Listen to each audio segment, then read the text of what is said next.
Oh, what is up? I'm feeling like pretty fucking high energy right now. 3 coffees, no sleep. Just fucking what we like to call a manic episode. No, I can't say that on the internet, can I? Am I going to delete this? Stop. Nah, fuck it. I'll leave it. I'll leave this in. Yeah, this is mad, isn't it? When I'm dead and gone, you will listen back to this and go, he was absolutely off his rocker. Well, what's going on? I'm just a busy man. Busy making coffee, busy drinking coffee, biggie drinky coffee, drinky biggie coffees.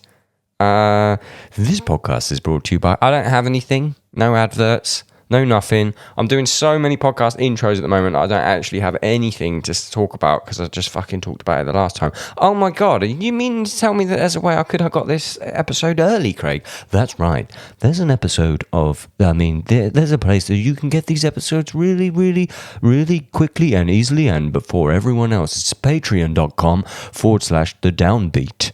And it's only £1 You got £1 in your bank? If you haven't, then you probably shouldn't have the internet. That's the first thing you should stop. So that's why I don't feel bad asking for £1, because if you can afford the internet, you can afford £1. And you get episodes early, and that's all you fucking get. You might get the t-shirts early, but you don't get them for free. And they're available at www.thedownbeat.at, so it spells downbeat. My guest this week, I haven't even taken a breath yet. That's my Wim Hof shit. Okay, we're good. My guest this week is, without sounding even more mental than I have just sounded, is one of my favourite modern lyricists of all time, which sounds dramatic, but it really is. The man is a poet. He's an empath. Is that the right word for someone who's got, a lot of empathy? All the work he does in his community. Lovely work, we talk about that. But he would rather be on the couch eating cereal, which he divulges that secret bit of information. But his band Tradewind, who he is in with Tom Williams from Stray from the Path, a.k.a. my band. If you don't know that, then you what are you doing here?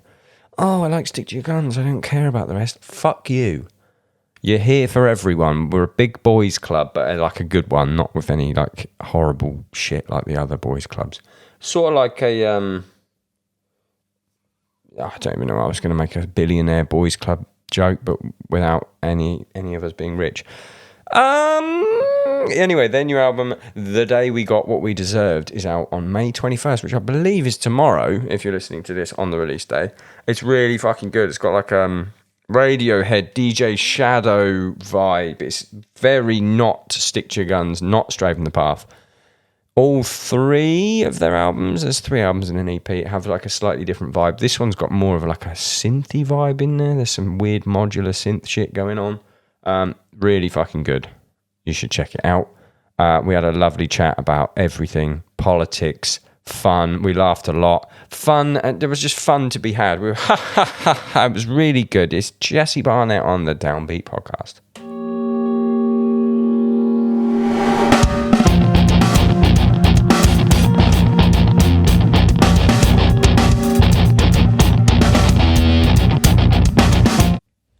That's why I need to sync it up. Why are you laughing? First of all, it's been a million years since I've seen you. I'm going to say a few things. You look fantastic. Thank you. Your podcast is hilarious. I can't believe I'm finally on it. Thank you for having me. I'm pretty sure people have been begging you to have me on it, and I was just like, they have. I guess I'll just wait for my friend Craig to ask me. No, remember we were supposed to do it in my old life, my old shitty life. You were at my house. You were at my house, and then we just got up and made coffee instead. That sounds correct. That sounds about right. Sounds like us. Yeah, that was it. But also, I want to give a quick shout out to Guava Sao Paulo LaCroix. It's a new flavor. Nice. In no way is this an ad. It really sounds like an ad. It's just so good. About 3 minutes ago, I would have been trying to sell them t-shirts, probably. So now they're like, fucking, they got to drink water. What you got? LaCroix? Yeah. Guava. I've got just a Soda Live. Were you about to say Soda Stream? Yeah. Yeah. I hooked up the Soda Stream. Just a soda lime. No ice. Ice is the podcast's nemesis. Really? Why is that? Oh, too much crunching. The jangle. Yeah. The jangle. Yeah. I'm not fucking eating. I eat ice, so that would be so do huge... I, but not during an interview. So the new album, pretty tough. Where are you? LA. I'm in my house. It looks nice. I'm always in my house. You got a nice bed there filled with dogs. Oh yeah, we're fostering a little puppy right now, and we just fostered a girl puppy. So like this brother and sister kind of came to this rescue that I work with, and we did the sister first, and the sister was so easy, and now we got the boy, and he's a fucking hellraiser. So it's been a nightmare. What are they, pit bulls? Yeah, little pitties. Lovely. Are pitties allowed over there? I don't think they are. American pit bulls, no, I think they're banned. Yeah, I think so. I've seen them. I've definitely seen them. You can do weird shit with the paperwork where you say they're actually like a different kind of terrier or whatever, but like I just don't think we can be trusted. It's not the dog's fault. It's the people's fault. British people or just people? I mean, British people. I in this instance, I mean British people, but people. People in general, yeah. People in general, right? What hoodie you got on? What do you mean? Say it again. What hoodie have you got on? This is the SRA. I work with it's an organization I'm with, the Socialist Rifle Association. Ooh, very different. Whoa, wait, though. You guys aren't supposed to like guns. That's the main thing. That's what we're told. You libs aren't supposed to like guns. Hey, guess what? You probably didn't even notice this, but I saw you were working with them, and I donated, but I didn't buy a hoodie. I just did a little donation because I don't want to take your hoodie. I'm filled with hoodies. Look at me. I'm the fucking hoodie guy. Craig, I appreciate that, buddy. You and Sam. Sam actually bought a hoodie, and he needed something tangible. I just need. Here's what I paid for. I paid for this conversation. You're down for the cause. You don't need anything in return. There's no incentive. Well, now I've just broadcast it. So really, what I've done is worse because I did it specifically to bring this up in a public place. But if it gets there, who cares? Right, exactly. I appreciate that. Thank you. Yeah. So you're pretty militarized now, aren't you? Has Tom told you? Don't mention any crazy shit. Tom's always saying that. I always have to ask permission from Tom on things I'm allowed to say, and I'm pretty sure you've had to do the same thing. Oh, all the time. Right, I get like, "Hey, bro, that tweet. You sure?" Yeah, are you sure about this one? No, for sure. He's always right. It's coming from a good place, but sometimes if Twitter is not for saying outrageously emotional things that you maybe don't fully mean, then what's the point of it?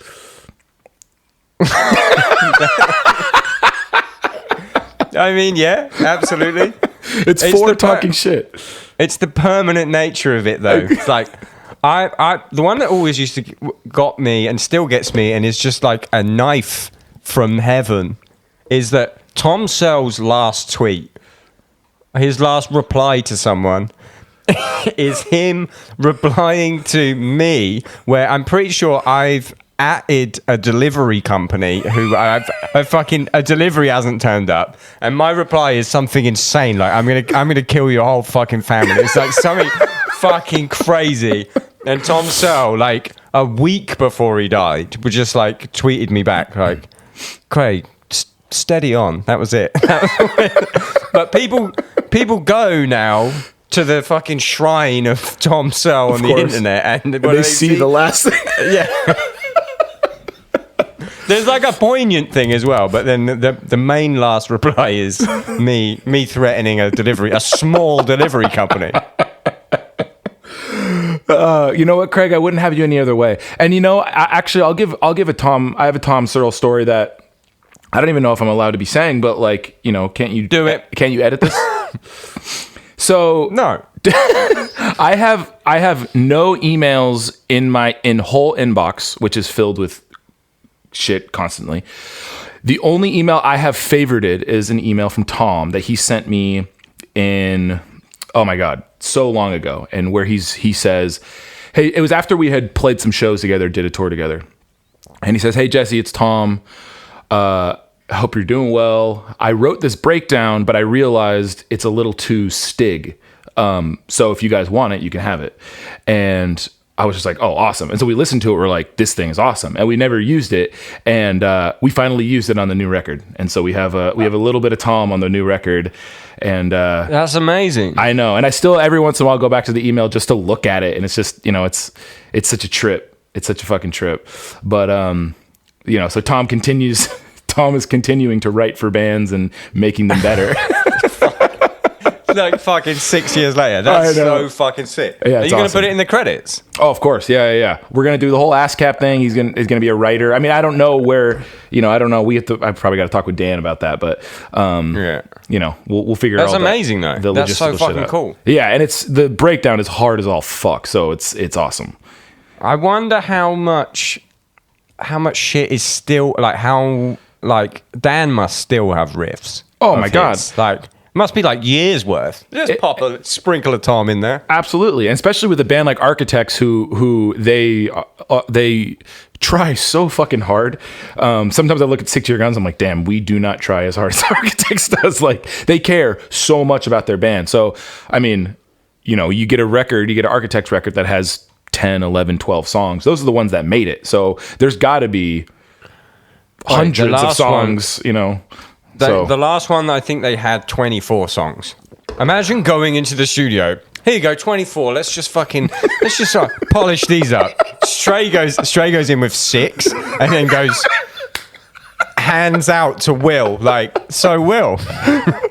Honestly, same. I mean, if it wasn't for Chris is constantly writing riffs and Josh as well, but we're the same way. We're like, oh, the record's going to be 12 songs? Okay, well, here are the 12 songs. Here they are. Oh, we half that, and then we go, so Will, like, what you got there? What you got in that big brain? Nah, it's usually, it'll be Tom and Will sat there, and then Will will say, do something like this, and then it does work. But we need him there. The fucking engine man. We need him there. No, of course. Before I forget, isn't it fun? Like, I'll just say my one poignant thing, and everyone go, "Oh, isn't he actually quite clever?" Isn't it crazy how art is one of the only things that you can truly transcend death? You're like immortal. Like, no, absolutely. And the what do you call it when you're obsessed with yourself? Is that narcissism? Narcissism, egotistical. Yeah. So that part of me thinks that's great. I'm going to continue living on, and people who hate me and they're going to train their children to hate me. I'm going to outlive all of them. That's fine. I'll take it all. All press is good press, my friend. Absolutely. I was talking about this earlier today when I was talking to my girlfriend about it, and then I was like, I can't remember what we were talking about, and I was like, no, I can't. I have too much ego. That's why. And I'll hold my hands up and say, I'm an egotistical maniac. That's why I'm doing fucking music and a podcast. No one has a podcast. Hey guys, here's me talking for 2 hours. I hate myself, but here's 2 hours of it. Just the cool shit. And that's why I can't do like mushrooms or any like psychedelic, like the ones where everyone's like, hey man, that'll really break your ego down. That is a horrible time for me. I say the same thing, and honestly, it's like I'm a straight edge person, but the psychedelics really they interest me. I find them very interesting, but at the same time, I have the exact same thing. I'm too afraid of myself. I'm too afraid to actually face like some truth that would be so dark if I did that. So yeah, it was challenging, but I learned from it. But if you didn't do it, it wouldn't be challenging because that would be the route that I'm doing. It's like homework. Why do it when you can just not do it? That's what that was my argument. I'm still here. Like, not doing your homework is sold to you like the end of the fucking world. But here we are. And that first time you hand in that paper or don't hand in that paper and your teacher's like, what the fuck? You get an F. And then you realize you continue to keep living. That was a very empowering moment for me.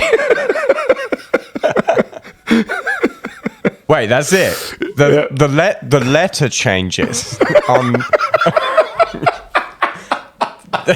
the letter on the paper changes. Go on. And then what? Oh, you can't get into a good college. I'm not doing that. You know what I mean? They had nothing. They had nothing on me. So, you know what was insane with me is I didn't do it ever. I don't think I ever did homework. And all I did was the day before all of the exams, I paid for a tutor in that subject, and I fucking rammed it all in my brain the night before, and I got pretty good grades. There you go. And then it was actually the like arty shit where you needed like coursework, like backed up. Like I did art, and right? It was like, oh, write about this guy. It's like, no, I was supposed to be painting. So I obviously didn't do that shit, and I got fucking E's and F's. Right, and exactly. But the shit that was just like fucking 2 out of 2, motherfucker. Right. Like that stayed in for 24 hours. I banged it all out on the paper. I got pretty good, but it was anything where it was like you were supposed to previously have written all this other shit. No.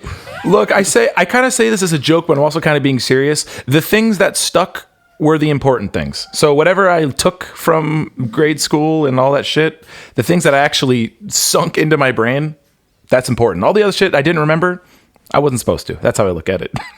I feel like how do they fix that? Because I'm like, what the fuck is that noise? A dog or a child? I'm so sorry. It's a dog. Give me. I don't care. Okay, cool. I just don't want it to be. Hopefully, he'll stop soon. But it sounds. Why is it so annoyed? I don't know. Hold on one sec. Hold on. You might have to edit. No, I'm not editing anything. I'm gonna talk through what's happening. Right, he's running, trotting.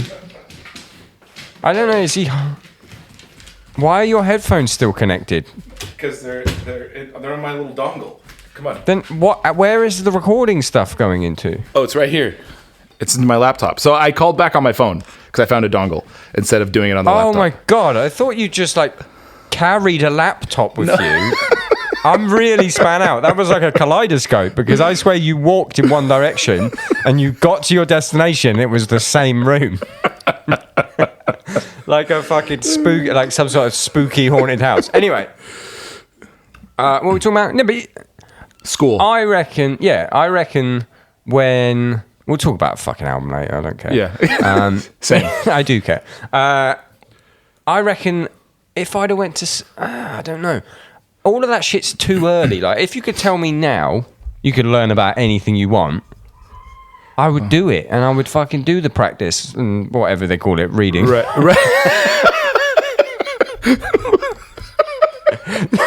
Well, look, here's the thing is I read now. I found reading later in my life. You're so ready.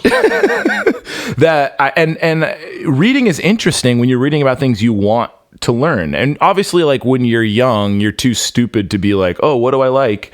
I like my friends, TV, and playing baseball or whatever it is. You know what I mean? It's like, okay, well, everyone's got to do shit that they don't want to do sometimes. But man, the things that I was learning in school, I felt like most of it, not all of it, I really truly genuinely didn't care about that. And so, I think the general rule is, okay, we have to force them to care. But my thing is, like, I was friends with kids who loved science, and I was friends with kids who loved math. Like, they looked at a math equation and it was like a fucking 12-year-old boy found his dad's porno magazine. You know what I mean? Like, couldn't fuck. Like, they couldn't believe it. And my argument even then was like, yeah, let that kid do the math. So what do they do now, these kids? Give me a case study.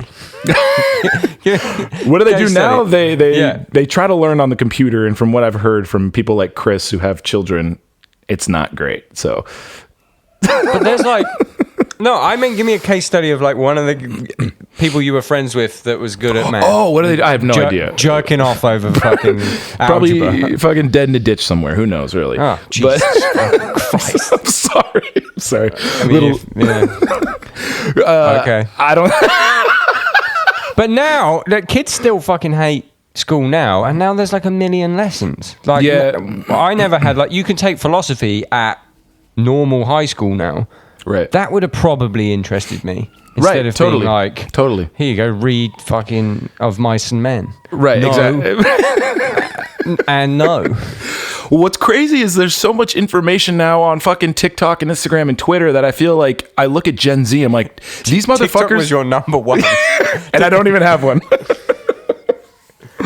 But like they're smarter than me, these fucking kids. No, wait, the TikTok shit is weird as fuck because there's like people know that wild realizations go viral. So people are like making shit up. Like, did you, honestly, it's kind of funny. Did you know that if you do this, then this happens? And then people go and fucking try it and they like, one tip for getting scrapes out of your car. And it's like, go and get a fucking battery and rub it on it. Right. And then they like fake the video and then everyone goes and tries it and they just fucking end up scratching their car. It's kind of funny. We're going full circle. Yeah. I mean, I don't know. I wish I had an answer for what way is the right way, but look, whatever I did led me here talking to you. So it's straight A's in my book, or F's, depending on which way you look at it. That question's too big for a fucking podcast between our two dumb asses. Really quick, let me ask you a question. I don't think that's going to stop. So are we just going to edit out the puppy yelling for help in the background, or how can I edit it out? There's no fucking plug-in for it. You asked me earlier to change my sample rate, and I had a meltdown because I had no idea what that meant. Okay, yeah. Well, so I have no idea. There's no anti-dog fucking filter. I mean, there's probably something I can do. I hear people say we'll do it in post, so I don't know. Can you do it in post? Well, I don't think people are trying to remove dogs in post. Yeah, okay. I think this is why I wanted you close to your mic, though, because that should be fine. Okay. How loud is it for you in that room?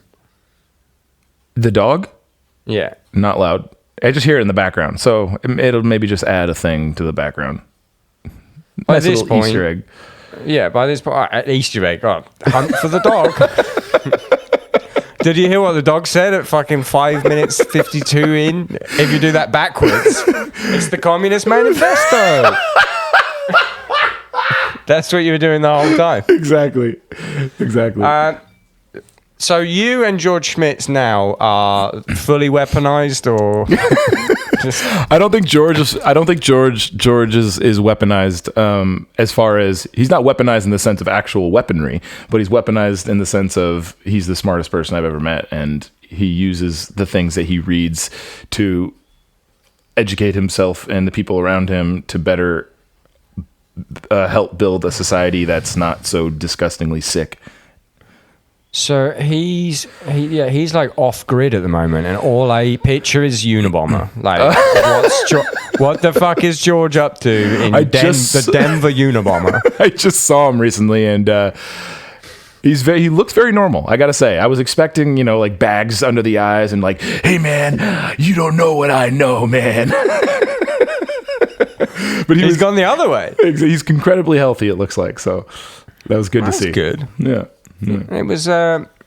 It's always worrying when someone who is so clever and so.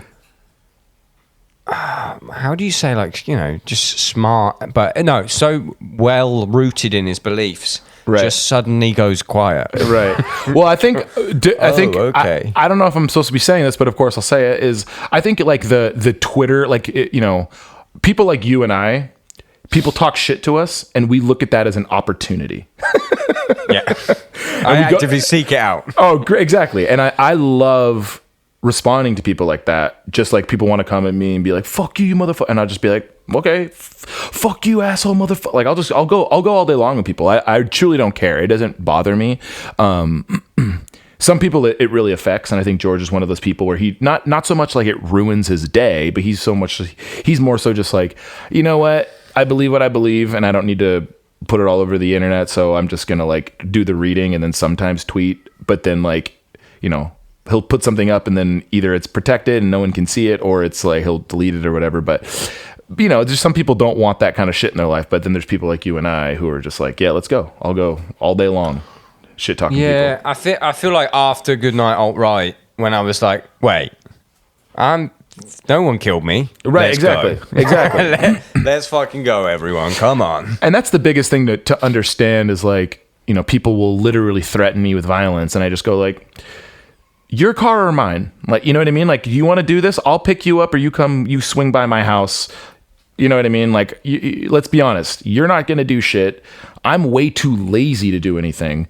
So it's like, if you want to, unless it's like legitimately like someone does come knock on my door, then fine. I'll try my hardest to just knock you out with one punch. And if I can't, then I'll just get winded and you'll probably beat the shit out of me. But, I don't care. Like I'm not afraid of someone on the internet and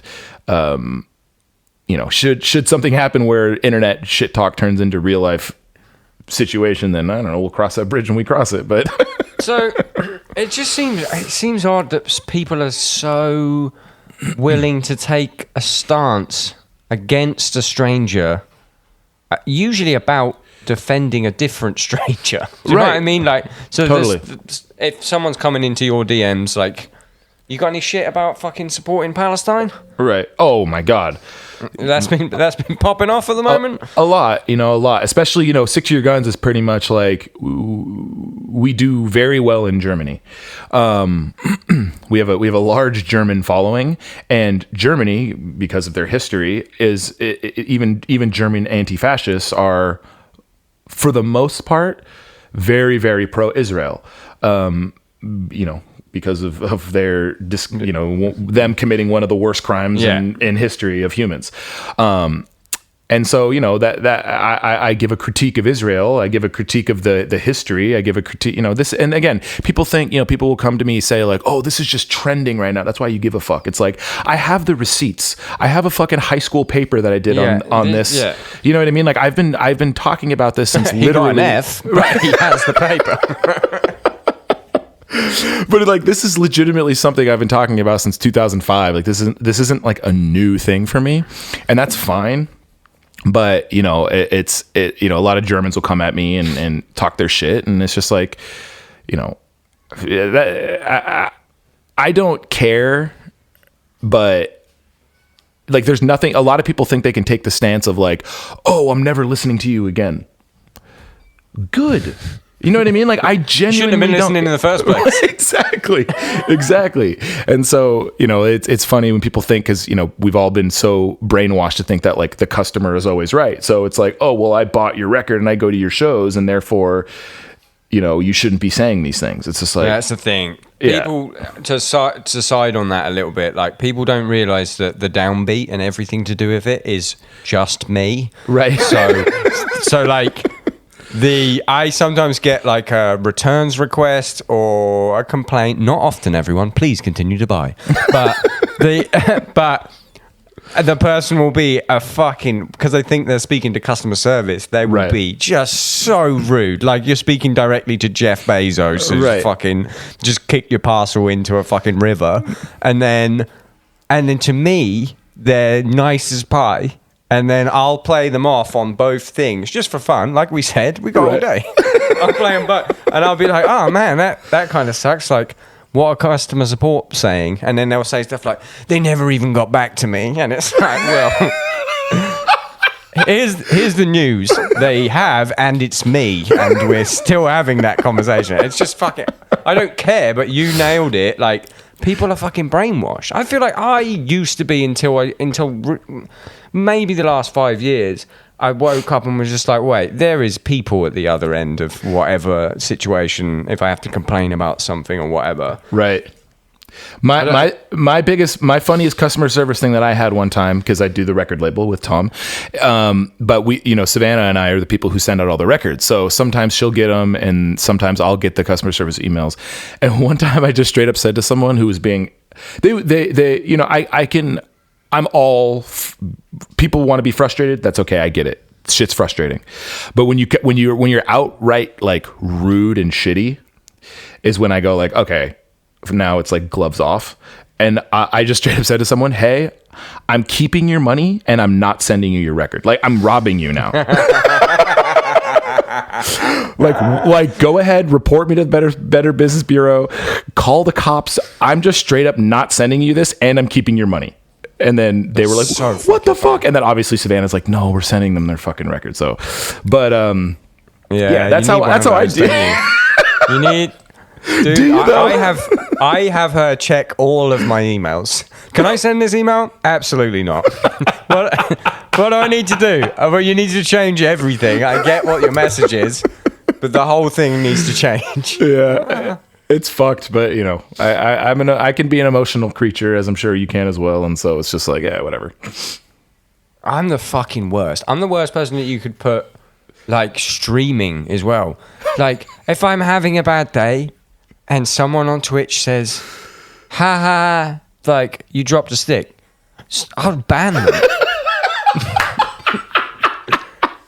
I'll ban, and I know like it's almost like I black out, right? And I'm like, I'll look straight at the camera and be like, "You're getting banned. You're getting fucking banned right now." And then I forget all about it, and 2 weeks later, I'll get like an unban request. It's like, "Hey man, like I'm really sorry. I'm really sorry about mentioning that you dropped your stick." And then I because like I'm fucking the guard's down, and I'm not a psychopath at that moment in time. I'm like, I'm really sorry. Like, I am a fucking. I can't do anything about it. I don't know what it is. Well, here's the thing: is drumming. There's so much technical shit. I mean, there is, I guess, too, with guitar. Luckily, I'm not a musician. I'm a person who happens to play the guitar sometimes. So I don't, like Taylor, because I'm a Taylor guitar artist, and they asked me one time to like go on there and like, oh, you should come on our Instagram and play a song or whatever. And then I was like, oh, that could be cool. And then I went and looked at the other people who did it, and I'm like, yeah, I'm not doing it. Like fuck flamenco players who were doing like scales all up and down the shit, and I'm like gonna be playing power chords on this fucking Taylor guitar. You know what I mean? And so yeah, it's nice. Sure, it's a different thing, and that's even what they said. But I eventually turned it down. But I get it a lot with if I ever post anything with like shooting, any gun shit. Oh man, gun people are the fucking. Oh, what advice? Not advice. You're not even. You gotta. It's just crazy shit. It's like, hey, I'm a word for those people. Still learning. What is it? Fart sniffers. Right, and this is where it comes from. Listeners of the podcast already know about it. I've even got a button for it. You ready? You ready for this? I can press a button. I'll give you the fart sniffer noise. Please. This is what I play during a stream if someone offers unsolicited advice. I've got to play it down the microphone for you. Ready?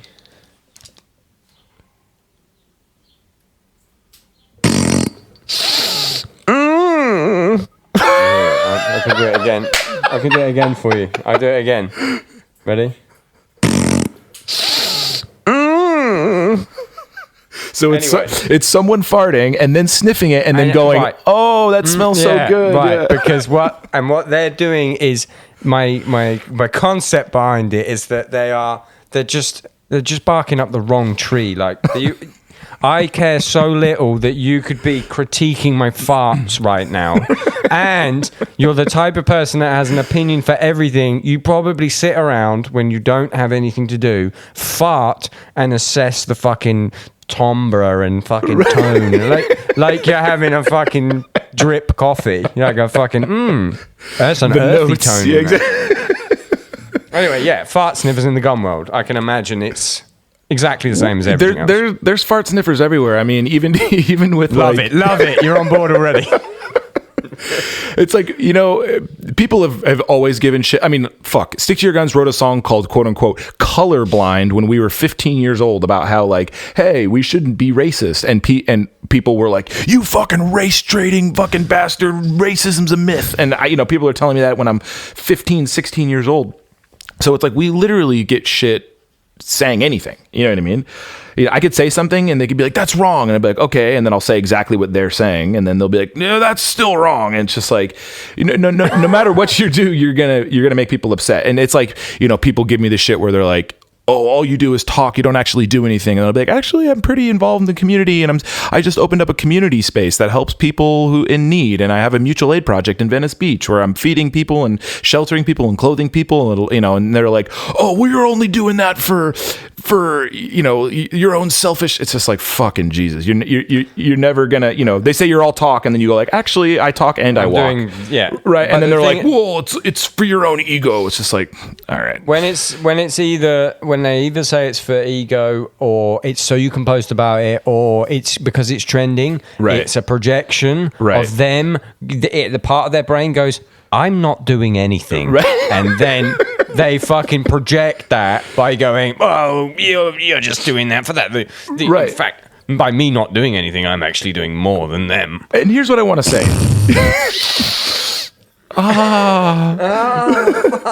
But here's what I want to say is like, me. Tom knows me. Everyone knows me. People who know me.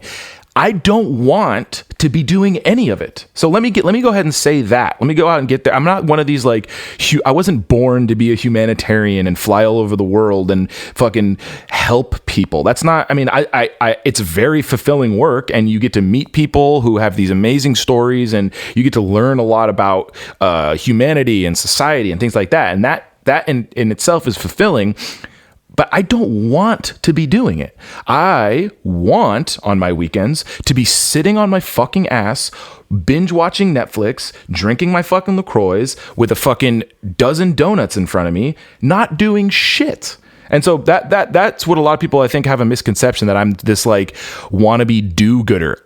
Trust me. I don't want to be doing any of it. Having said that, the United States and many places, but I'm going to speak from where I live, is such a failed fucking state, especially California, who's, by the way, under supreme Democratic rule and failing us miserably.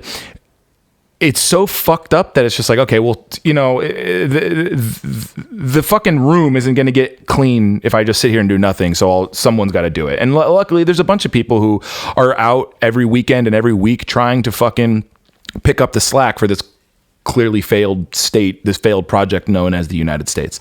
And it's great. But again, I hardly run into anyone who's like, I'm here because no one wants to be there. Everyone just wants to be. Those people are just talking about it on the internet. Right, exactly. The people that they're accusing you of being do exist. Right. They do exist. But it isn't you. And it's not me, but it's like I have found a fulfillment out of it, and I enjoy doing it, and I try to do it consistently. Like we're going out tomorrow, and it's been a crazy week, and I definitely don't want to go, but I go because our project, there's people who rely on us, so we go out there and do it. But I think that admitting that to oneself is in its own way empowering, because it's just like, look, no one wants to be doing this shit. Everyone wants to just to be living their life. Everyone wants to be, and I don't blame anyone who doesn't. Like, people work, you know what I mean? People have their own family problems. People have their own shit that they got going on. That's fine. And that's ultimately what I'm trying to push. Hey, how about none of us do this? And the government does exactly, and we all come together and we all do it together so that no one has to go out and do any of this. That's my whole thing. That's my push, because I would rather be doing other things with my time. Why? Obviously, I'm rhetorically asking this question, but like, right. Why is anyone against that? I think a lot of people feel like, well, I had to do let's give an example, like for college. And I don't know what is that? Is university paid for? We pay. I'm in debt. I'm in a lot of debt from my degree. Right. And so I think the argument is very simply, people just go like, well, I had to do that, and if we eliminate it for these people, that's not fair for what I had to go through. Oh. And it's such a short-sighted view, and it's quite literally, it's fucking stupid. You know what I mean? Like, who gives a shit? Like. But let's take that as an extreme, right? A completely out there extreme. Let's say I get my fucking legs cut off with a bone saw by a stranger, and that was horrible. Right. And I don't want that I wouldn't want that to happen to anyone. Right. So why would anyone then go around going, well, I had my legs cut off with a bone saw? Fucking... So everyone else has to do it. Exactly. So where is the line? Because obviously it filters down. Right. At some point, humans stop caring about someone else getting something if they had to do it. Do you know what I mean? Absolutely. And it's I think the argument that has been completely demolished by data and research and actual like fact and shit like that is that if you take away those things from people, then they will no longer be incentivized to want to participate in society, which is just not the case. I mean, you can see it throughout history. You can see it throughout current society in places where people get free healthcare, free schooling, free even some places free housing and things like this. That just isn't correct. Like, I feel like humans by nature, and this is generally speaking, there are some people who just want to be locked in their room and don't want to participate in society. But I would argue that that's because capitalism has just completely demolished our will to live. Now, we're social creatures, though. You know what I mean? And we want to participate. We want to feel like we're giving back and that we're doing things because that's what gives us a sense of fulfillment. So yeah, I don't buy the nonsense of like, oh, if you raise the minimum wage or if you give people schooling or give people free healthcare that they're not going to want to like work for it. It's just like, no, they'll just work and want other things. You know what I mean? Yeah, it's like, but if you make the environment comfortable, people will be more comfortable and they'll be more productive. There will be a better output. That's 100% correct. Like if we're talking in terms of like output only, like, okay, well, we need, we need a better output. We need a society that's constantly moving forward and blah, blah, blah. Whether I agree with that or not is makes no difference to this argument, but it's just like, you're 100% correct. I'm talking about the capitalist argument of, well, no one's gonna fucking make the bread. Right. And right now, I mean, I'll give it a perfect example. Like almost every single person on the street in Venice that my organization services, almost all of them have jobs. They go and they work. It's just they can't make enough money to get a house or get ahead or do anything else, because not only is putting a roof over your head expensive, but so is just being alive. And granted, Los Angeles is an expensive city. So we basically we set up tables. We have like the Stick to Your Guns tour van, which it hasn't been being used. It's filled with medical. Why? Sorry, I'm really sorry. Carry on. No, it's okay. But it's filled with medical supplies, and then we go and pick up food, and we have books, and we have all these basically things that people need in order to live a dignified life. And we go and we basically have this thing called the Red Bread Free Store, and you can just come by, and if you need clothes, then you can grab clothes. If you need food, you can grab food. You can grab whatever you need. And whenever we do one, it's every other Sunday, we ask, okay, well, what is it that you need now? Like what else do you need? There was a really dark week where we had to equip everyone with fire extinguishers because like a lot of the people and were burning down the encampments because obviously they're quote unquote bad for Venice brunch business. So wow, yeah. So you know there's things you have those moments where it's like fuck this shit is fucking dark, but luckily these people are wonderful and they're fucking smart and they're hardworking and like it's pretty eye opening because generally people think that an unhoused person is someone who's mentally ill, and a lot of the time they are, or someone who's a drug addict, and sometimes they are. But that doesn't mean that person doesn't have a right to get help or doesn't have a right to a humane and dignified life and deserving of respect. So, it's an interesting thing. It's weird how America, this is an observation that I've had. It's weird how America is really, really understanding of alcoholics. Like someone's an alcoholic. Definitely. Don't do this. Don't do that. Right. Don't mention it. Like they're really, really nice about it. Right. someone's addicted to drugs, oh no, that person needs to die. No, totally. Or I'll even take it one step further. If you're poor and addicted to drugs, then they need to die. If you're rich and addicted to drugs, you need help, and it's a tragedy, and everyone needs to come together and sing Kumbaya, and they all, you know what I mean, all that fucking shit. And you know, I think it's the same thing, and that's what a lot of people don't understand is like our organization. And this is the main difference, and why we call ourselves a mutual aid group as opposed to a charity group is, although there are people out there who want to help, but they don't understand the dynamics of society. And you only learn those dynamics from participating in it, but also these are things that you can read about. These are things that you can learn about. And my readings and the things that I study have helped me better service the community. And so something that I learned about when helping, especially in a mutual aid setting, is outreach. And what outreach is, I'm sure a lot of people know, so I apologize if I'm being redundant, but you go and you basically talk to these communities, because a lot of the times you go like, oh, here's a bunch of shit I don't want in my house, I'm gonna go dump it on these people. And especially in Los Angeles, and this is the only experience I can speak from, people are generally very hostile towards the homeless community. And a reason for that is because they're quote unquote very messy and everything looks like a mess. But what a lot of people don't realize is a lot of that mess comes from people who are trying to do good, but just dumping all of their shit that they don't want at an encampment. And the encampment goes like, we don't need any of this, and we don't want any of this. And so it just piles up, and it just becomes an issue. So outreach is important because you go to the community, you talk directly to them, and you say, hey, what do you need? What can I bring you? And here's what's good about that. You as the person who's trying to help doesn't waste their time.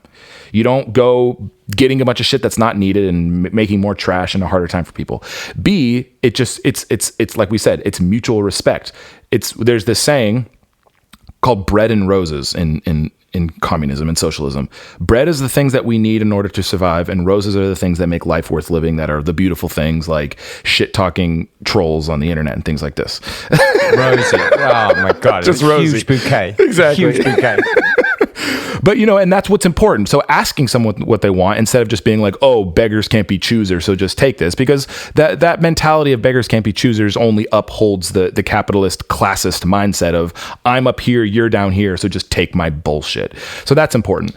Outreach. And also just making sure they want you there. Because a lot of these homeless encampments really are very organized. They're very clean. They have things that they already need. And they don't fucking want your gentrifying ass anywhere near them, because all you're going to do is bring more attention to them and compromise their situation.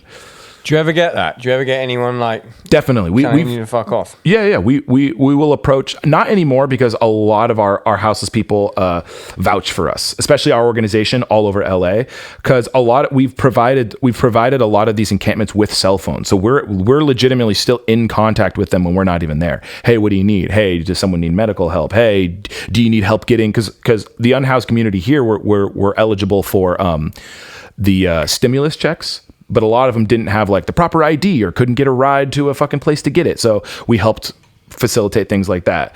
So yeah, it's but at the beginning, definitely we show up and we're like, hey, we're here to, and they're just like, we're not buying what you're selling. Yeah. We don't give a fuck. Get the fuck out of here. They think you're going to dump a fucking bunch of blankets they don't need there. Yeah. Or try to tell them about God. Hey, I'll feed you, but you got to listen. You got to have Bible study first. You know what I mean? And they're just like, you know what? I'd rather fucking starve. Yeah, exactly. Yeah. No, thanks. No, thank you. Did you watch or have you seen that film, The Platform? No. So it's on my, I saved it. Let me just sum it up real. You're going to fucking love it. Everything you just fucking said. I reckon, I know if you look, it's only got a 7 on IMDb, right? But I think it's because people are fucking morons. Yeah, of course. Right? So it's a horror-ish, but it's more of like a social allegory about this guy who wakes up in a huge like tunnel, like a system of cells that just go like in a vertical, like almost like a tower thing, and one platform goes down the middle, and every month you're randomly assigned a level.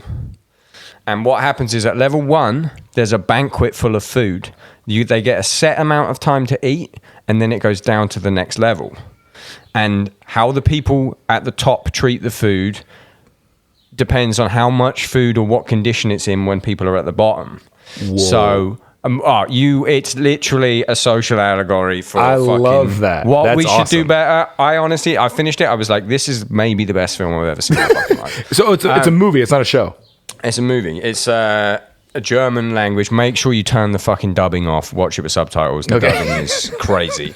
But like the like, there's so many hidden messages in it and just like clever little fucking nods to what's going on in the world. Yeah. But the fact that one day you can just wake up and you're on a different platform. One day you could wake up, you could win the lottery, like the fucking, the message. You could win the lottery, you're on number one. You eat all day, but there's like some people on number one, they eat all day. Oh, fuck the people behind them, and they spit on the food before it gets down to the next level. Or you could wake up one day and you're on the fucking lowest platform and there's no fucking food for you. And what do you have to do? You need to fight with your cellmate or fucking kill your cellmate or whatever. Right. It's just incredible. Yeah. You will fucking. I messaged you immediately. I was like, you'll fucking love it. You'll love it. I'll definitely be watching that today. It's Communism the movie. It's a fucking advert, and then it ends. I'm not going to tell you anything about the ending, but it ends the only way it could end. And people, like, I had people messaging me about it, like, yeah, the movie was kind of okay, but the ending sucked. And then I'm like, why did the ending suck? They explain why they think it sucked. I'm like, do you not understand the point of the entire movie? Right. Like, the message there is like integral to the entire film, the whole thing. And then some people I started explaining, like, do you not see how this relates to our lives and the class system and whatever? Right. And a lot of people were just like, oh shit, I never thought of that. They were just expecting it to be like a fucking horror film. No, for sure, and I think movies like that are important. And honestly, I'm not surprised it's German. I feel like Germany really learned from their past and their history. At least that's what I think. And I feel like they get it, even though I'm obviously Germany's not any sort of like communist society. But like, they're not afraid of like learning what communism is, and they're not afraid to like learn where it worked and where it didn't, because communism, like any system, like even capitalism when it first was introduced, these are all social sciences, right? Communism is a social science, and like any science, it takes experimentation. And that's ultimately where like a lot of these super staunchly anti-communist people come out of the woodwork being like, look what happened in fucking China, and look what happened in Vietnam, and look what happened in the USSR. And there are a lot of very valid critiques to make about those places, tons. Having said that, I haven't heard a single anti-communist person make a valid critique about it. They just say communism killed a quadrillion bajillion people, some number that they've heard somewhere. They probably heard it from the Black Book of Communism, which has been completely debunked even by the people who wrote it. So, so that's what I really respect about Germany, and honestly, a lot of European countries. Like I said, they're still very staunchly capitalist, but at least they can look at communism through a lens that isn't like Red Scare tactics. Whereas here in America, it's like, people would Yeah, I feel like it's like it's a naughty word. Exactly. And people would literally rather be considered a fascist than a communist, because to them, those two things are interchangeable. The hammer and sickle and the swastika to a lot of Americans are the exact same symbol. Which is that just because of like, because I don't know, because I'm not American, is that just because of the fucking the Cold War shit and the way it was? Exactly. A lot of people equate Stalin to Hitler, and Stalin did a lot of fucked up things, and there are critiques of Stalin and that are incredibly valid. There's critiques of Mao that are incredibly valid. There's critiques of all these people that me even as a communist are very, very valid. But like I was saying, communism, like capitalism or any other social science, is that exactly. It's a science, and we need to experiment, and we need to go. Okay, well, this works, and this fucking doesn't work. And a lot of the time, they used to fucking drill holes in people's brains to make them fucking not hear the voices anymore. Guess what? Didn't work. Exactly. It's time for the next guy to fucking invent the next thing. No, totally. And a lot of those deaths that people say that the 100 million is normally the thing that they say. But they. What deaths are counted in that 100 million? The 20 million Red Army soldiers who died fighting the fucking Nazis and trying to, and freeing people from Auschwitz. Like they put those deaths under the quote unquote victims of communism. And it's like, bruh, those aren't victims of communism. I mean, yeah, it's a war and it's atrocious, but like the Red Army stepped up when no one else would and was like, you know what, this Hitler guy, yeah, fuck him, let's go ahead and blow his fucking brains out, and let's fucking free these people who are being literally enslaved. So they say all that, but also whenever you industrialize any nation, whether it be the United States, whether it be fucking Germany, whether it be Russia, whether it be China, there's going to be deaths, because it's like, hey, we exist back in this time where we only know as much as we know, and so we got to try these farming tactics. And this is a big one about the fucking Great Famine that happened in China. It's like Mao fucked up and was like, oh, okay, our farming practices fucked up, and it created this famine, and now a bunch of people died. But it's like there was also famine in the United States. The amount of the millions of people who died when we were trying to industrialize this nation, it's like, this is ultimately the issue. I'm not trying to justify death, especially unnecessary death. That's not the point. But people want to get into like a death toll pissing contest between communism and capitalism. It's like, if you really want to do that, you're going to lose. You know what I mean? Like, capitalism has killed far more people than quote unquote communism has. But let's just erase that argument altogether and look at what capitalism is, and let's look at what communism is.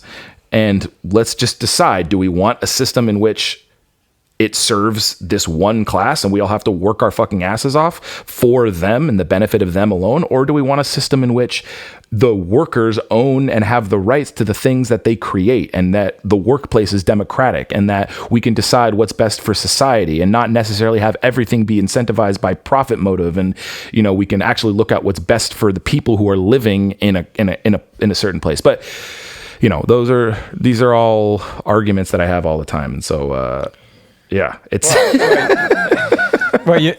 Now you've indoctrinated half of our listeners. No, definitely not. You're going to get much hatred over this, which, hey, you hate me. Guess what? Out of spite, I love you back.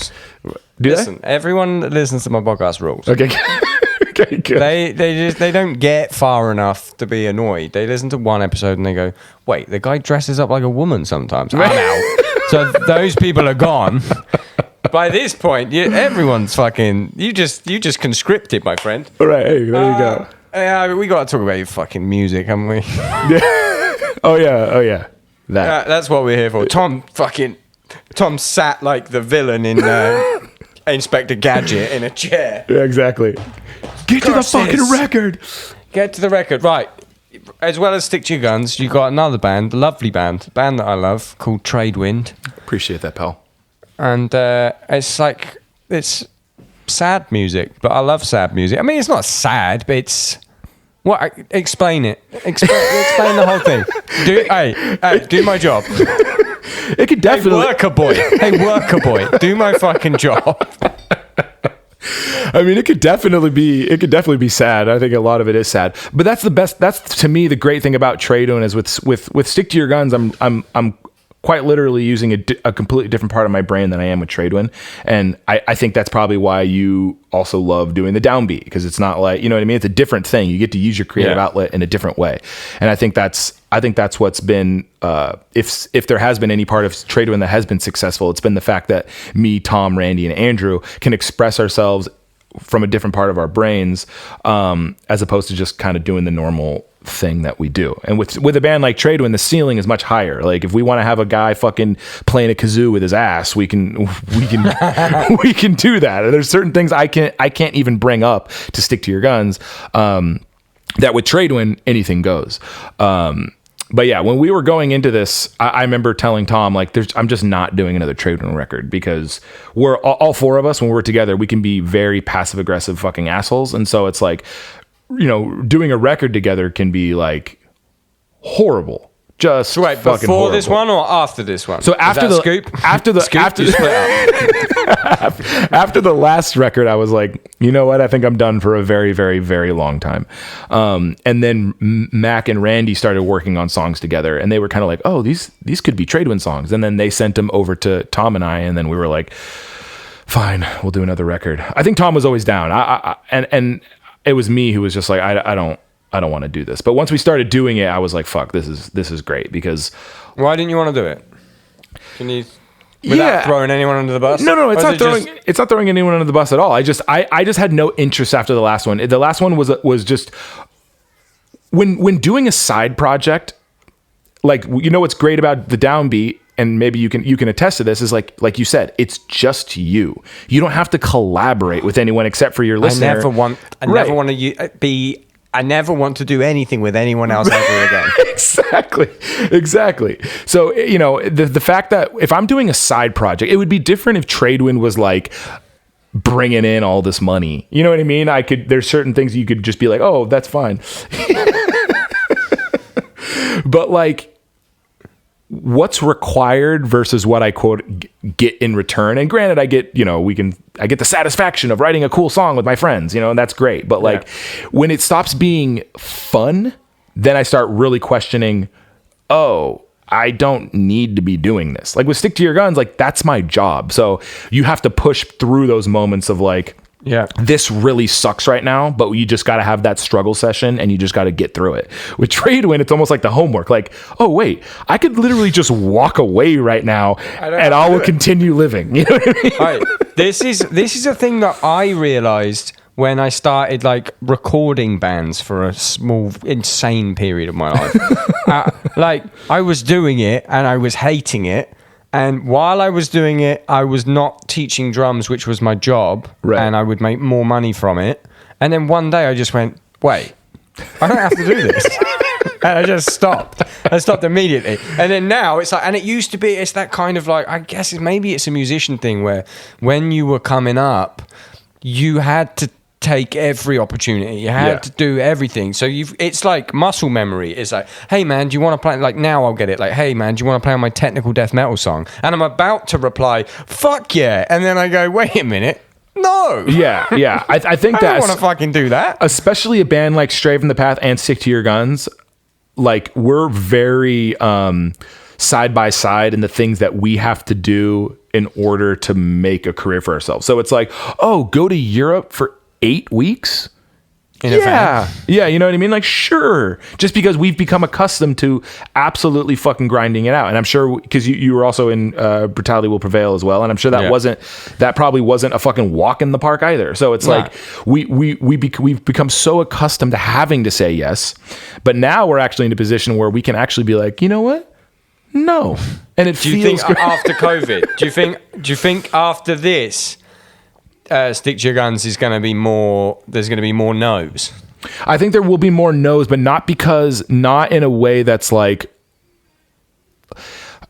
there not will enough be money, as in like not enough. I'm not in a position in my life to sleep on the floor of a van while we do 3 festivals in one day. Exactly. And like also just saying no to like things that we don't need to be doing, because a lot of the times it's like, oh, we're going to go out to Europe for a festival season and we're going to do like 2 weeks, and then all of a sudden as it starts getting closer, it's like, oh, now this festival wants you and they're offering you this much money, and now this, and then it all of a sudden starts getting extended. And it's really, I think everyone in the band, at least I hope we're all on the same page with this, where we start valuing our time more so than the amount of money we're going to be bringing in.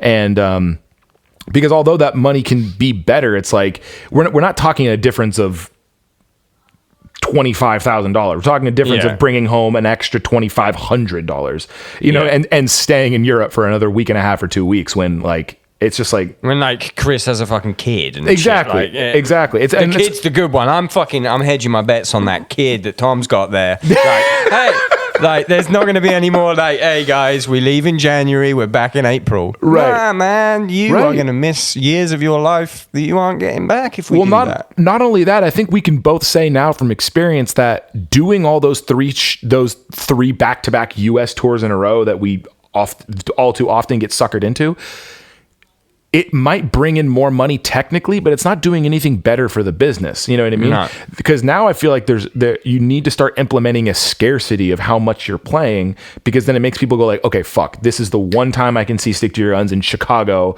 and they're not coming back for another fucking 8 months. As opposed to, especially because everyone's going to be touring the minute it opens up. It's like, hey, you missed gigs. You can watch any band in the world this month. Exactly. No, Just exactly. pick your fucking day.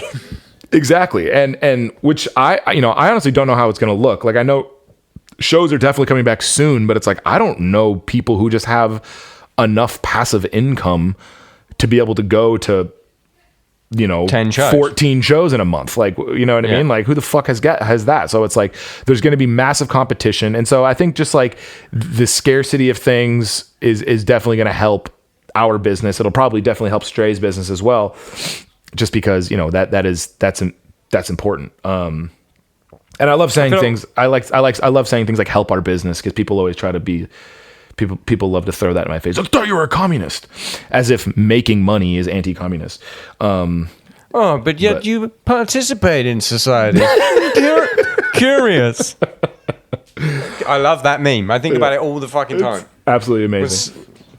Fucking pieces of shit. But to circle us back to Tradewind. Okay, yeah. So we'll get there. But the record ended up coming out like well beyond my expectations, and I think that's just because my expectations were in the floor, just because I didn't really want to do them, and it's got nothing to do with really anybody but my own selfish need to like want to do what I want to do when I want to do it. But Mac and Randy, man, they wrote some fucking tunes, and my job was very easy because they wrote these awesome songs. Then all I had to do was be like, oh yeah, oh fuck yeah, over them, and then everyone's like, Jesse's a genius. That song's Bishop, yeah? Yes. Okay, yeah, got it. So I'm guessing the fucking modular synth thing is those two smoking weed in a room, my God. Then send it, because there's 2 tracks with like, oh, bada boom, bada ba-ding. So here's the thing: is Mac, being Mac, Mac, yeah, he just sent a Dropbox folder of like 60 beats that he played. And that's it. They were just the drums. And then Randy is the one who put all the music over it. And then after that, they reached Tom and myself. And so they had been working on some shit, because I'm pretty sure the idea for them was to, and I could be wrong on this, but I'm pretty sure the idea for them was to do their own kind of like DJ Shadow-ish kind of project. Yeah, I was getting, there's definite DJ Shadow vibes in some of it. For sure. And then I don't know who it was, maybe it was Mac, or I would assume it's Mac, just because Mac loves working on projects with people. He's like a dog. He just loves running around to people and just being like, let's do this. And so he came to Tom and I. You were like, no. Yeah. Do you want to? Hey, we should do this. Should we? But yeah, Mac brought me in, and I'm grateful he did, because the record came out great, and there's this kind of thing with Tradewind where it's just like, yeah, we're gonna do these songs, and then we're gonna put them out, and we'll do some videos, and they'll get about 8,000 views in their lifetime, and like that's all Tradewind is. It's like, I'm not trying to downplay it by any means, but it's like, because I definitely think that Tradewind has its own legs, and if Randy was to quit producing bands, and if Tom was to quit Stray, and I was to quit Stick to Your Guns, and we were going to go all in on Tradewind, I'm sure we could make a career out of it. But it's just fun, you know what I mean? And it's just like, or it can be fun. From a fucking vanity point of view, yeah, people aren't going to be able to play Stick to Your Guns when you die. Right. Like, they want to play the fucking... That's what you sound like to me. Thank you. But my dad's a huge Tradewind fan. And that's what we want. That's what we want. We almost made a shirt that said like Tradewind, music for parents, or something like that, because Tom's always like, my mom loves Tradewind, and so does my mom does as well. But a lot of it is because they go, wait, You can do music like this too. Right. Okay, I'm in. Okay, son of a bitch, I'm in. From my side, it's you can do music like this too. Why are you doing the other thing? Yeah. Why haven't you been doing this all along? I hear songs worse than this on the radio. Right. You could have that $1 million. Right. I also love that easy. Their understanding of the music industry is you get a song on the radio and now you have $1 million in your bank account. The Christmas dinner conversation. I heard a song the other day, didn't have as much talent as you. You should be doing that. Why don't you do that? Luckily, my parents have never been like that, but like girlfriends' parents and stuff back in the day. Like I used to hate it. Like coming back or like anything. I distance myself pretty much with most people from school, other than like a few. But like coming back to my hometown and bumping into someone from school and you still doing metal, are you? And in my head, I'm like, I just bought a flat, motherfucker. Right. But the polite me goes, yeah, still just doing that, still screaming along. Right, and I'm like, what about you? And they're like, yeah, it's still flipping houses, and all, like, no disrespect or whatever. But like, and in my head, I'm like, just come on. Right. I'm not the type of person to come in and gloat like, oh, I'm doing this from metal. But right. No, definitely. Poo it. Yeah, project. Definitely. And that's a big thing too. My mom always says like, how's your little and she doesn't mean it like that. I know she's just trying to like she's just being a mom about it. But I'm like, it's not fucking little, Mom, okay?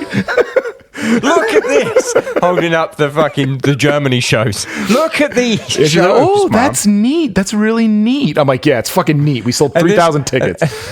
And this was just you guys. Like, still skeptical. Still fucking skeptical. And this was just you guys. I mean, there was other bands, but you guys were the last band. There must have been another big band. Thanks for the fucking self-fucking par there. Yeah, definitely. Anyway, your fucking album. 2 of them write it, then they give it to you, you write more on top. That sounds like my dream. I love it when the boys go to see Will, and then they just and I'm not there, like, oh, sorry guys, I can't make it. And then they just make a bunch of bangers and send them to me and just put your drums on these. Perfect. No input. Oh shit, you already have lyrics? Amazing. Yeah, bye. Definitely. I mean, that's... Oh no. I've just hung up on him.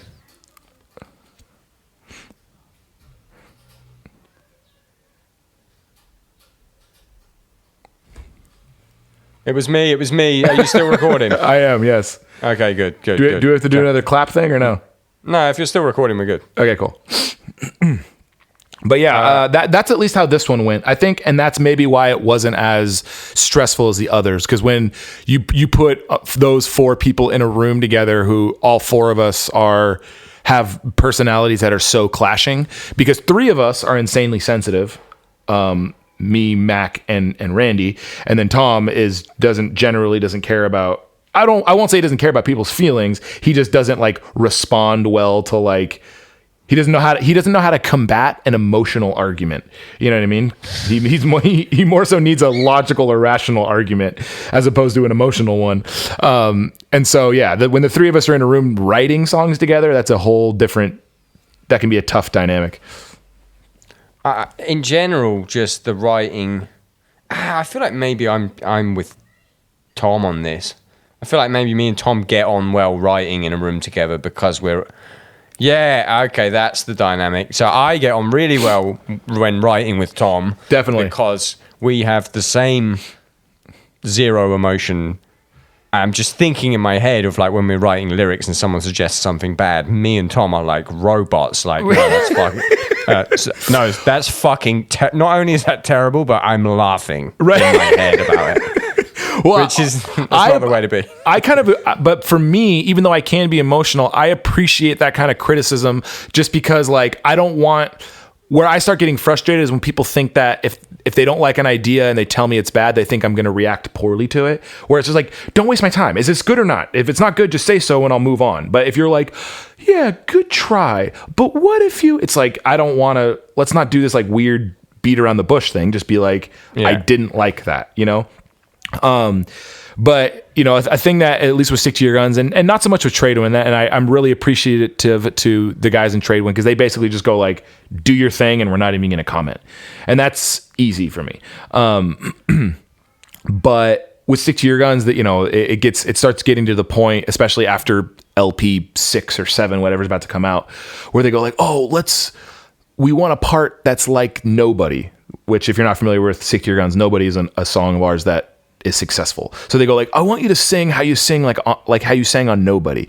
And it's like, I personally hate getting into the momentum of like, oh, this song was successful, so let's try to recreate that. It, yeah. But that song is successful because it was a thing that we hadn't done, or it was just, you know what I mean, or whatever it may be. I think that you can borrow, but from past things, but like there is no formula, especially in this music. I feel like that's like, oh, this is gonna hit every time. So long as we do it like this, we'll be crushing it. You know what I'm saying? It's like, I feel like, for example, and you'll probably appreciate this, a band like Metallica, they start going into the studio, and I feel like they start asking themselves, what would Metallica do? When you start getting into that mindset, your band is dead, as far as I'm concerned. Like you might be able to still operate as a business, but like if you start getting to the point asking yourself what the band you're in would do,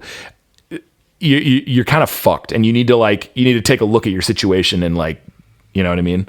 I would rather a band like Metallica put out a fucking record that sounds like Coldplay if they were just trying to fucking, you know what I mean? If that's what was just coming naturally to them, instead of being like, oh, okay, what would Metallica do? It's just like, who gives a shit?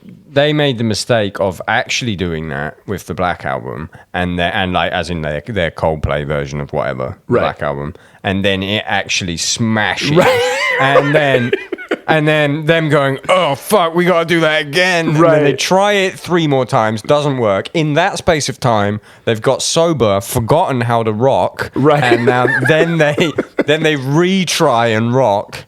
I think they eventually nailed it. The last Metallica album, I think, is fucking sick. I haven't listened to it, but I will say this: I don't hate. And never will. I don't hate Saint Anger the way that majority of the world does. That's crazy. Why not? I don't know. No, but is it because it's funny? Because I kind of love it now because it's funny. It's not good. But here's the thing. If a riff was presented to me, and this is why I feel like I need to work with producers, because I can miss. You know what I mean? I can have some good ideas, but sometimes I go like, oh, wow, I really like that. And everyone else is like, are you fucking high? Yeah. But if the riff was presented to me, I'd be like, yup, that's sick. Yeah, but then the line frantic, tick, tick, tick, tick, tick, tock, like a clock.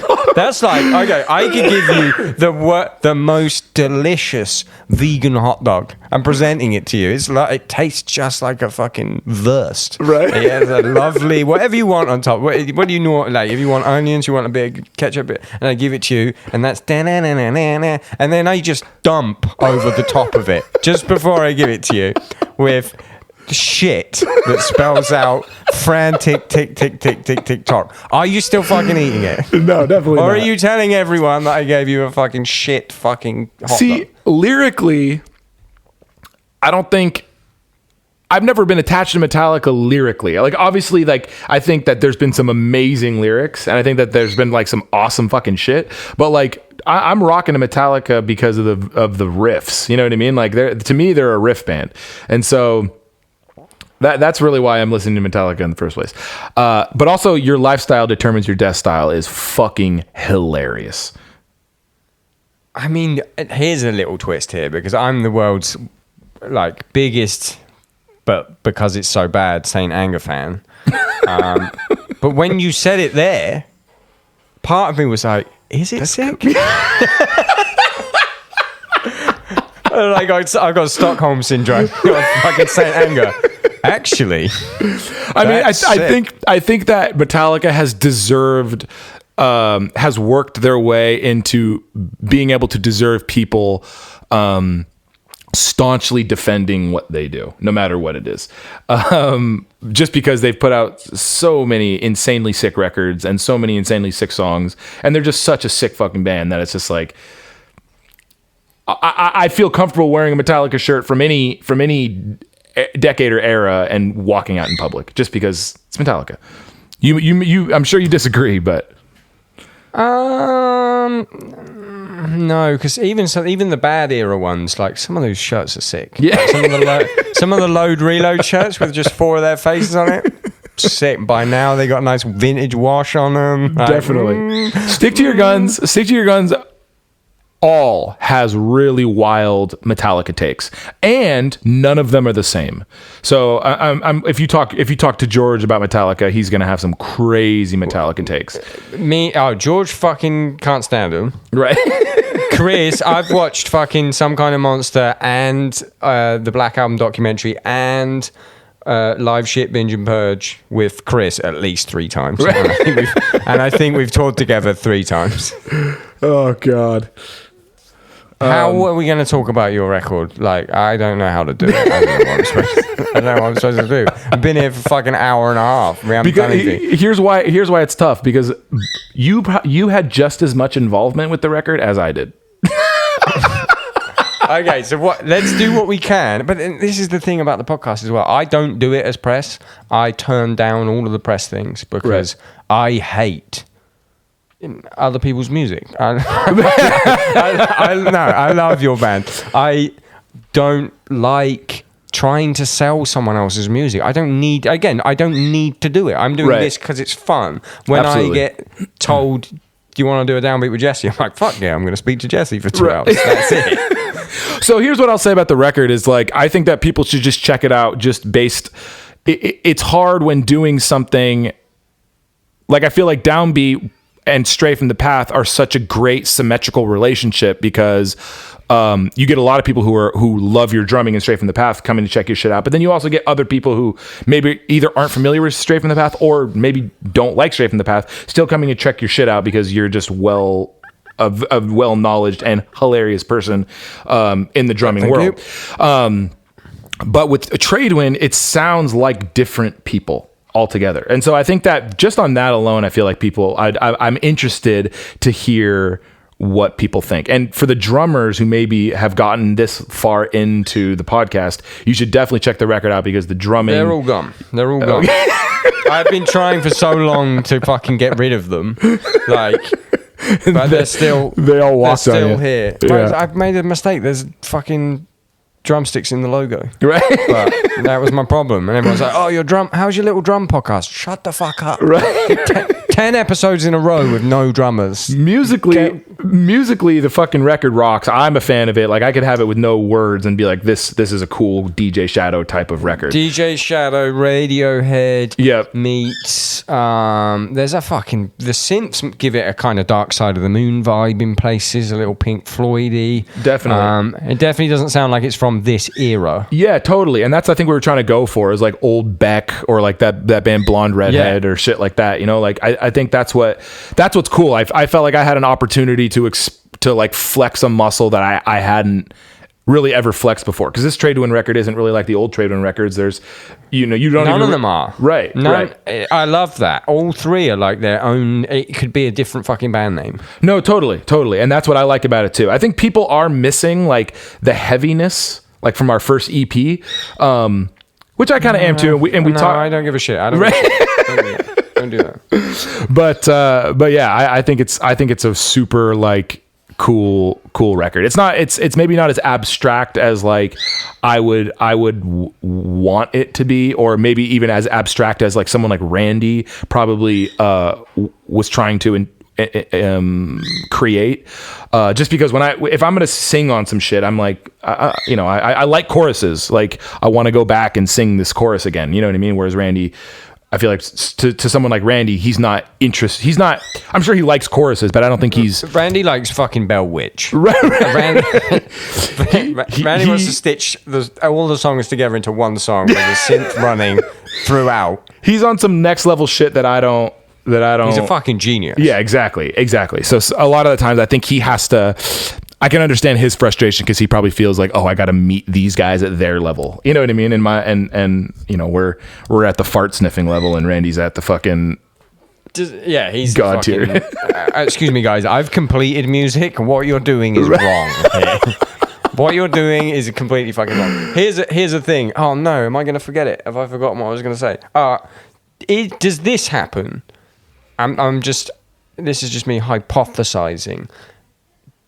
Does Randy take it more seriously because he doesn't have like another relatively big outlet? I don't. Randy and Mac, I would say. Right.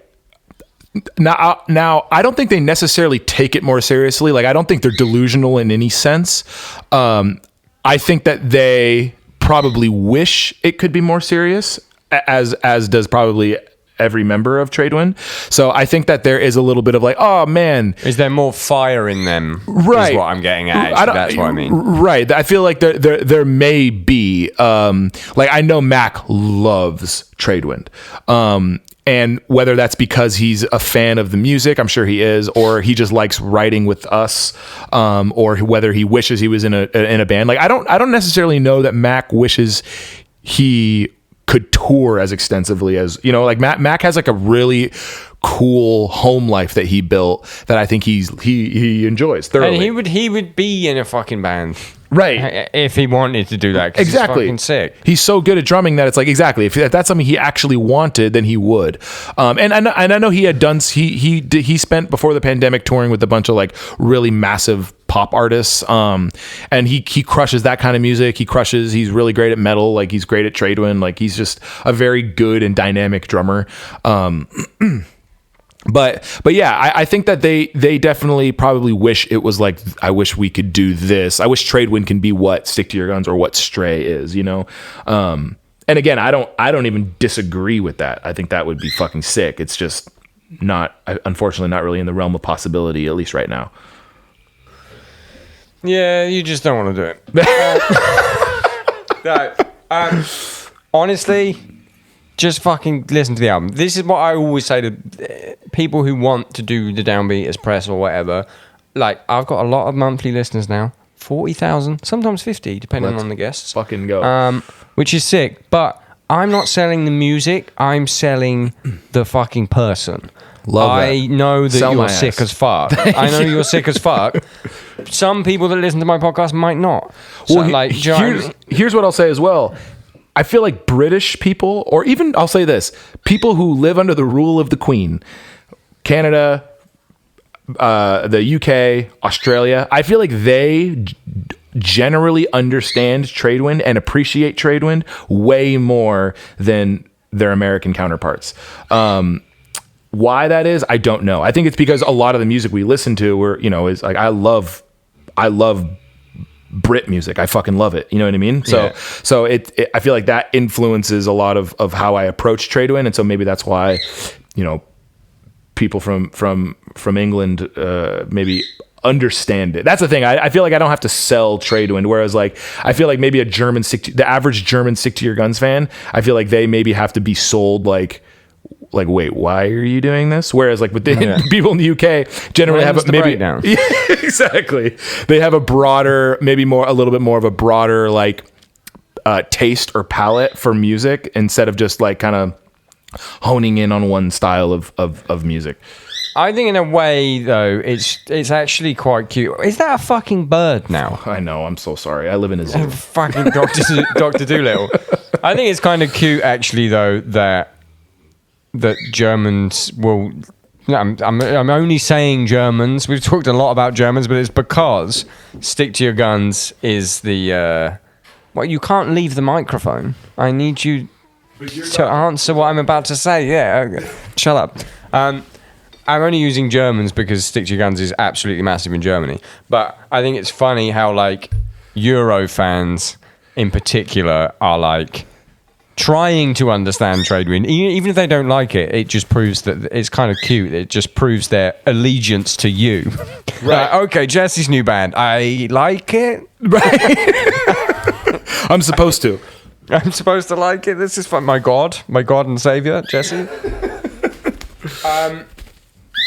Is there a lyrical theme? What the fuck does the title mean? Oh my God, I'm so sorry. I thought this was going to make it better, taking her out, but it didn't. It made it worse. Okay, tell me the lyrical theme. Oh my God, that was right into the microphone. I know, I'm so sorry. Okay, there's a bird. Lemon, shut the fuck up, dude. The lyrical theme. I mean, I really tried to approach the whole, like, you know, capitalism thing. And I mean, I think right from the title, The Day We Got What We Deserved, you can kind of tell it's like, oh fuck, you know, like, yeah, this is going to be some shit. Now, every song on the record, you know, there's the normal songs about, oh, this fucking person broke my heart. I definitely deserved it, but it still sucks. You hear her flapping around? Yeah, I'm ending this the minute you tell me what the fucking record means, because I'm going to have to compress this fucking bird song. I know, I'm so sorry. Hold on 1 second. It's fine. We've hit the fucking we've hit the allocated time needed. Okay. All right. I'm back. Fucking yeah, straight up a zoo. You just fucking let it out the window. It's like, you're free now. Bye. Here you go. But yeah, I think, but obviously, you know, the thing, I was trying to have a two-pronged approach, like The Day We Got What We Deserved, in speaking about, like, yeah, there's a relationship that isn't working, and we tried everything we could, and you know, there's that idea, there's like a business term called sunken cost fallacy, which is basically like the mindset that people get into, where they go like, I've already dumped this amount of time into this thing, so therefore I need to keep going. And that can be very dangerous, whether it be in business or whether it be in relationship or whatever it is. And so it's like, yeah, this is the day we got what we deserved. Our relationship fell apart and exploded both of our lives, but you know, we rebuilt, and you know, and I was able to, you know, now start over again, even though it was fucking terrible. In the same sense, it's the day we got what we deserved in the societal sense, where it's like, look, if we keep going down this path and keep doing these things that we know are going to end us, then that's what we deserve. And you know, the thing about the earth, it's like, I am an environmentalist. I think that we need to look after the planet, and we need to take care of it, and that we all need to learn how to coexist with it instead of being this thing that's plaguing it. But the earth will and can heal itself. We even saw that during the pandemic, you know, and in no way am I an eco-fascist where I'm saying like, I want to be fucking Thanos, and you know, I'm not trying to be like, people are the problem and they're always going to be the problem, so we should fucking kill half the population. That's not what I'm trying to say. What I'm trying to say is that we can learn, and the earth is trying to communicate with us, and the earth is trying to tell us like, hey, I'm not feeling great and y'all are the problem, and if you don't stop, I'm just going to shake myself like a dog and send you all out into outer space so that I can breathe again. You know what I mean? So I think that we need to learn that like the planet isn't fucking around. It's not something that we can like dominate. It's not something that we can like beat into submission. It will do what it's going to do unless we learn how to exist with it. And so whether that be from an environmental stance, whether that be from an economic system or a social system, like, we need to figure out a way where we can all communicate with each other and have some sort of mutual respect and dignity towards one another. We don't have to like everyone. You know what I mean? I'm sure Craig, knowing you, I'm sure you agree with the majority of things that I said. Having said that, you and I both don't like most of the people we come in contact with, but that doesn't mean I want them to die or that I want bad things for them. I want for the people to have the things that they need in order to have a successful life. But yeah, I also just I don't know anymore. Sometimes I'm like sometimes I'm like at a crossroad, and if someone doesn't let me out in my car, in my red BMW, if someone doesn't let me out because for some reason they've judged me, I imagine them flipping their car and getting trapped in the wreckage, and then the flames engulfing them. We're not talking about being in the car. That's a different guy. You're not talking to that guy. That guy only lives in the car. We finally got what we deserved, except if you were in the car. Yeah, then you're going to get what you deserve. Yeah, in which case you're fair fucking game. So it's multifaceted. So you can, what are you telling me? I could read some lyrics and I can. It's a girl and it's the planet and it's us. Well, when you're looking with, like, for example, the first song, "Burning of the Iron Age," that's more of a song where it's like, yeah, this is like this. It's almost like apocalyptic. Like this is how it's too late. Yeah. So let's all hold hands and watch the world fall apart, and watch it destroy us. Then "Die Die Die," I explained which is the next track. I explained when we did the release of the song, like that's quite literally about the capitalist system being like, the video shows me going through killing each member of Tradewind, which, by the way, is very therapeutic. I suggest you try to do a stray video like that. I don't hate them enough now because we haven't done anything. Give me a fucking 6-week tour. Exactly. But that video is me very calmly going around and killing each of them, where it's like if the three of them could have come together being like, wait, why are we afraid of this dude? You know what I mean? Let's just kill him. Then, you need to watch this fucking film. You're literally going to ejaculate. Yeah, you're going to ejaculate at the end I cannot wait. But yeah, that's like the capitalist thing. I think after that is Bishop, and that's that song's more about a relationship one, and you're going to be able to tell just from listening. So Bishop was my favorite. Mine too. Of course it fucking is. We're the same guy. We're the fucking same guy. Real quick, hit me. Give me a top. I didn't even tell you this. I need your top 5 bands of all time. Ooh, I think you already know this. So Godspeed is definitely one of them. I mean, man, I'm such a mark for Ephraim Minogue, that like even Ephraim Minogue's solo records. Ephraim Minogue is the guy who's basically started Godspeed, even though Godspeed is technically like a collective. And sometimes they play and there's like 4 people, and then sometimes they play and there's like 25. Which is so great. You never know what you're walking into. But Ephraim Manuel Minogue from Montreal, he does that band. He does Silver Mount Zion, another band I love. He does his own solo records, which I love. So, I mean, maybe I'll just put all of his bands under one kind of thing. Propagandy, another one of my favorites. I'll throw a hardcore band in there. Terror. I just think Terror is like the most pure hardcore band of all time. Like, yeah, there's other ones who have put out better records than Terror records, but I think Terror is the most consistent hardcore band, and a band who I truly feel like lives and loves the music. Trying to think. Okay, here's where you don't have to think, because what I want to do is I've realised now I provide a service with the Downbeat, which actually comes back to what we said earlier about how if you give people more resources, they'll be more productive and happier. Right. The minute the Downbeat went to Patreon, which means that I kind of get paid for it, I release twice as many episodes now because I'm far more fucking comfortable. But a lot of people haven't heard of bands in people's top 5s, and they're like, thank you so much for getting me into like some of the more underground shit, Cold Luna, stuff like that. So we'll do a Godspeed.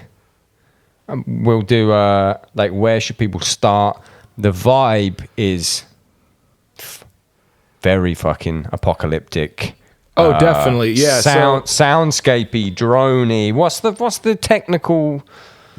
I mean, it's pretty. Word? It can be pretty like pretentious, up your own fucking ass, like art rock fucking shit. But I don't think that there's any specific album that I think you could start with any of them, to be completely honest with you. And another band that's like that who I love is Mogwai, which I know you're a Mogwai Scottish fan boys as well. love them.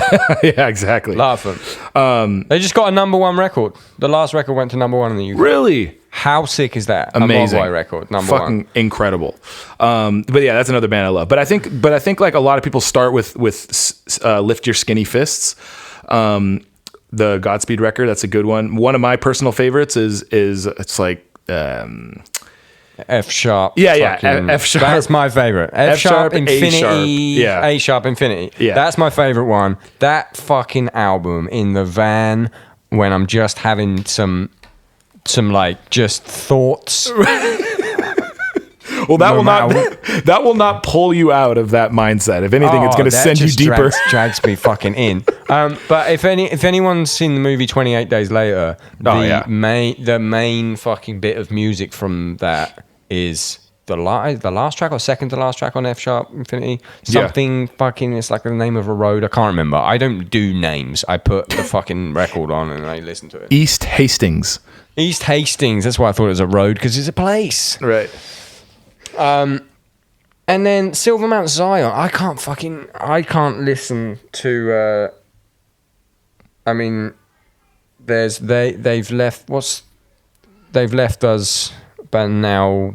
Well, you know the one I mean, the fucking green one. Yeah, he has left us. I'm looking it up right now. He has left us alone, but the shafts of light sometimes grace the corner of our rooms. It's like, album all right, fucking relax. Fucking unfucking believable though, isn't it? So fucking good. Horses in the Sky was the one that I think I started with, and then I kind of went. Horses in the Sky I can't listen to because there's the song about missing your dog, and it makes me think about my old dog. Oh yeah. Which is that's any song like that. I'm just like skip unless I'm just by myself. And then you want to give me it. But also cry.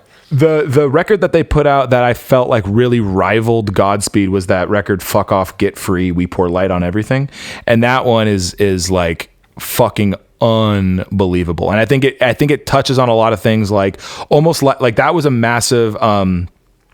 Like inspiration for the first song on the new Tradewind record. See, I haven't given that much time. I only do the other two. Yeah, if there's one called there's a song called "What We Loved Was Not Enough," and that's very much like that same kind of vibe of like the world is falling apart. So what are we gonna do about it? And it's fucking amazing. But yeah, just that band is amazing, and I've also had they have a studio in Montreal called Hotel 2 Tango that I was just like, I'm gonna record there one day, and you can just hire Ephraim as an engineer, like, you know what I mean? Like he should probably be like in the halls of music, you know what I mean? Like sitting on a golden throne. Yeah, exactly. But he's just like some guy that anyone can hire to do your record, and so you know he's a humble person. Why haven't you done it then? Why the fuck haven't you done it? I don't know. I feel like I'd be too nervous. That's cute. I know. That's cute.